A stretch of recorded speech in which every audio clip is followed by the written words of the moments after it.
Lalu bagaimana sebenarnya peluang dikabulkannya gugatan presidensial threshold 0% di Mahkamah Konstitusi pada hari ini? Kita akan membahas mengenai hal ini bersama dengan pakar hukum tata negara, ada Margarito Kamis. Selamat siang, Bang Margarito.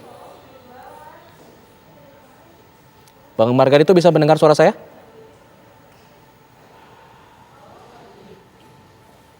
Baik, kita akan masih mencoba untuk menghubungi Bang Margarito Kamis selaku pakar hukum tata negara. Bang Margarito, sudah bisa mendengar suara kami?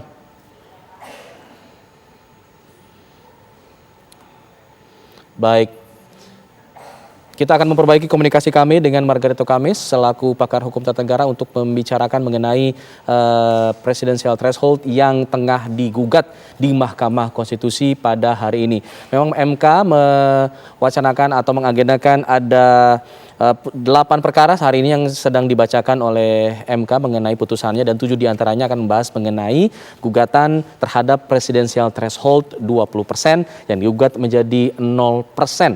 Ada sejumlah nama-nama atau nama tokoh kemudian yang menggugat presidensial threshold ini, diantaranya adalah mantan Panglima TNI Gatot Nurmantio yang juga kita masih akan menunggu putusan dari Mahkamah Konstitusi. Sejauh ini sudah ada 2 putusan mengenai presidensial threshold yang ditolak oleh MK, yaitu adalah gugatan dari permohonan atas nama Musa Darwin Pane dan juga ada Ferry Juliantono yang merupakan, kita tahu bahwa adalah politisi dari Partai Gerindra.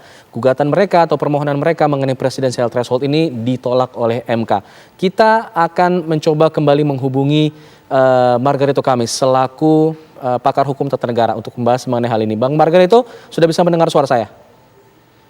Ya, cuma agak kecil, Pak. Baik, saya akan coba terus perbaiki ya, Bang Margarito.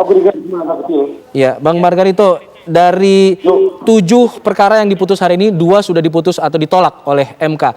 Apakah Anda melihat ada peluang dikabulkannya gugatan mengenai presidensial threshold ini dari 7 nama pemohon yang kita lihat pada hari ini? Dengan segala hormat saya pada teman-teman yang mengajukan judicial review, gitu ya, saya memang sedari awal memiliki pandangan terlalu kecil kemungkinan dikabulkan. Karena? Pertama, kan sudah ada 13 ya putusan yang semuanya tidak diterima gitu. Ada yang rata-rata tidak diterima gitu ya. Tapi satu hal yang menjadi main preferensi saya adalah permohonan yang diajukan oleh Pak Yusril. Nah, tahun 2008 kalau tidak salah pada waktu itu gitu ya. Bagi saya dari segi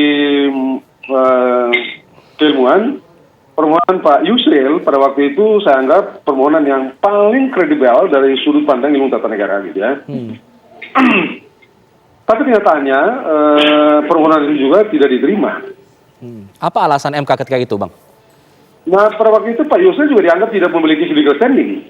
Karena apa? Karena pada waktu itu Partai Bulan Bintang pada 99 kan ikut mengubah Undang-Undang Dasar 1945 dan Anda tahu sendiri dan kita tahu sendiri kan pada tahun-tahun itu Bulan Bintang itu diketuai oleh Pak Profesor Pak Yusril sendiri gitu.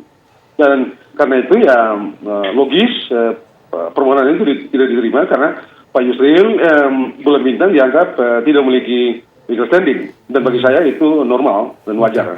Logis. Jadi untuk siapa kemudian pihak-pihak yang mempunyai legal standing yang kuat di mata MK dalam hal presidensial threshold ini? Mestinya partai politik. Mestinya partai politik yang legal standing. Karena pasal 6A itu tegas, eksplisit menyebut partai politik yang punya hak mengusulkan capres-cawapres. Jadi mereka lah satu-satunya subjek hukum yang ditunjuk oleh pasal 6A 2 itu sebagai subjek dalam urusan capres-mencapreskan. Dalam mereka hal ini yang memiliki partai politik yang saat ini sudah eksis atau partai politik baru yang baru mau berkontestasi di pilpres di pemilu selanjutnya bisa mengajukan, karena di sini ada nama Partai Umat. Betul ya.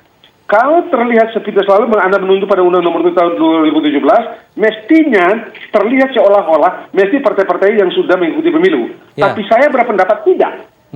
Asal partai politik yang sudah berstatus sebagai peserta pemilu.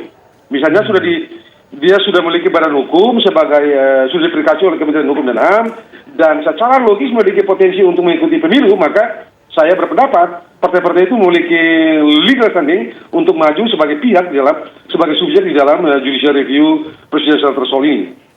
Bang Bagi Marga, saya, jadi partai-partai umat yang sudah dinyatakan sah sebagai partai politik oleh Kementerian Hukum HAM, kemudian Partai Golkar yang sudah dinyatakan sah oleh Kementerian Hukum dan HAM, saya berpendapat partai-partai ini memiliki hak untuk maju sebagai pihak dalam judicial review pasal Undang-Undang 2017 tentang khususnya pasal yang mengatur tentang judicial review presidential threshold ini. Ya, artinya partai politik punya peluang lebih besar permohonannya dikabulkan ketimbang perorangan begitu ya Bang ya? Ya. Nah, kalau kita melihat itu legal standing ya. Oke. Itu dari segi.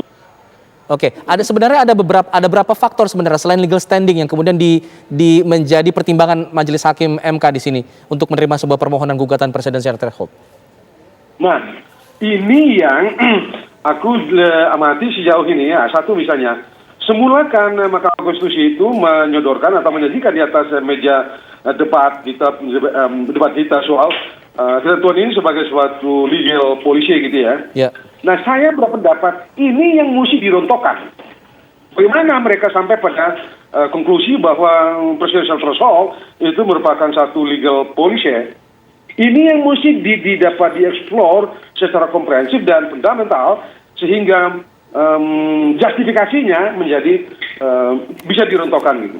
Mbak tahu setidak-tidaknya justifikasi bahwa ini merupakan legal policy itu menjadi tidak rasional. Itu yang mesti dipokok dan sejauh ini saya tidak menemukan itu di dalam permohonan-permohonan yang sudah kita tahu sama-sama ini. Oke, mungkin itu bisa mohon izin Bang dipotong. Mungkin bisa diinformasikan atau dielaborasi mengenai open legal policy ini. Ini kan ketentuan dalam sebuah undang-undang yang merupakan kewenangan pembentuk undang-undang kalau tidak salah. Mungkin bisa dijelaskan secara lebih sederhana bagi pemirsa TV One.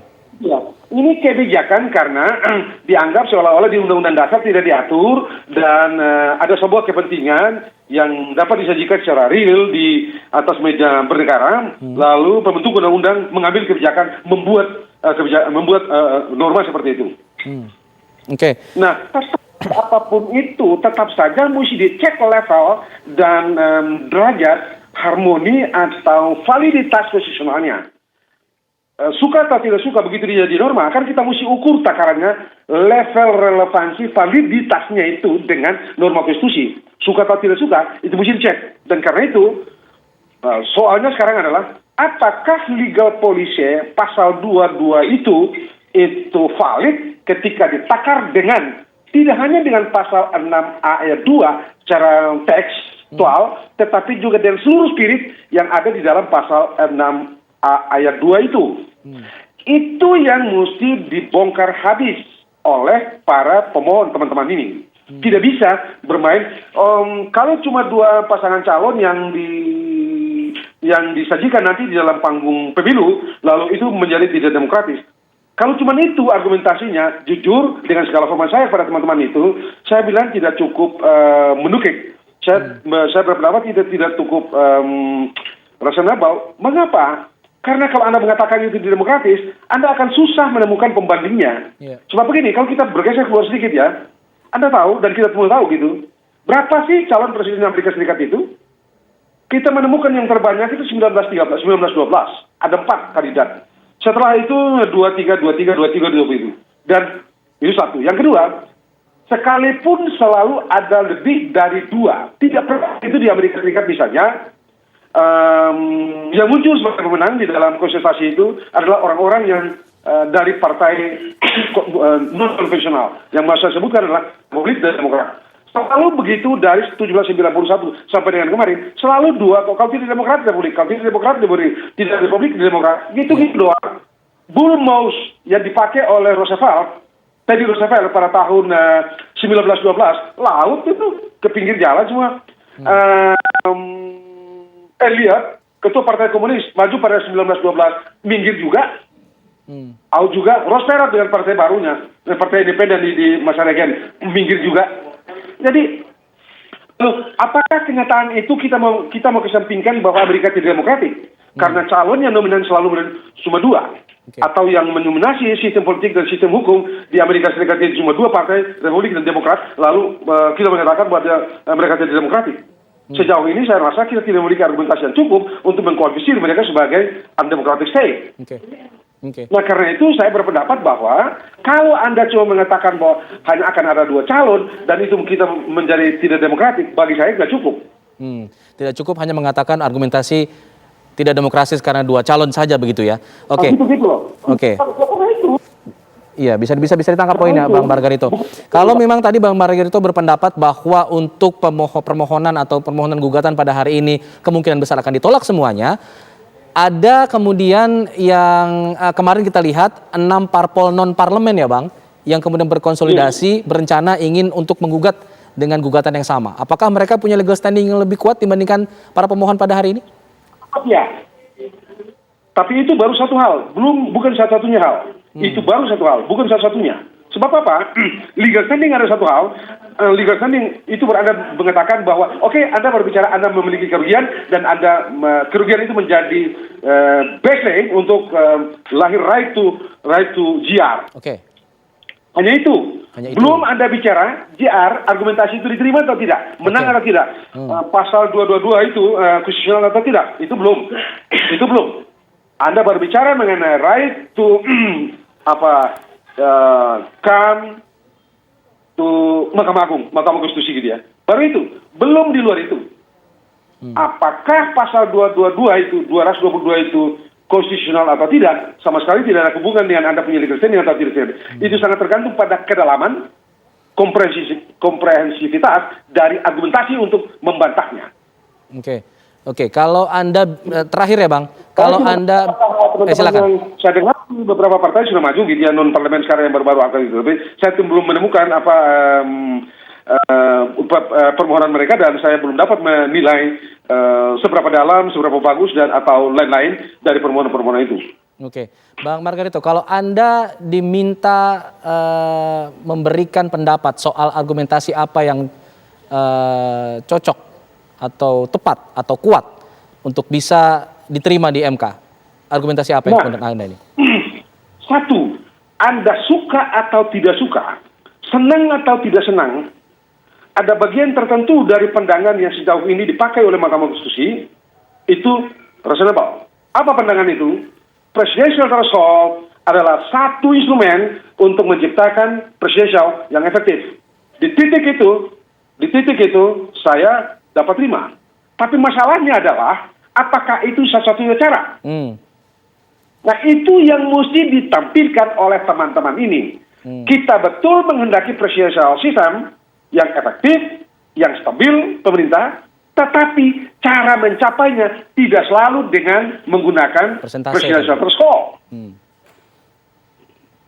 Nah, cara ini yang tidak disajikan. Anda boleh suka, boleh tidak suka. Saya mengerti betul perdebatan mengenai presidential threshold di Amerika Serikat 1787, asumsi dasar mereka dia menciptakan sistem ini adalah menciptakan pemerintahan yang stabil, menciptakan pemerintahan yang efektif. Tetapi sejak dipraktekkan 1790, 1789, asumsi ini nonsens.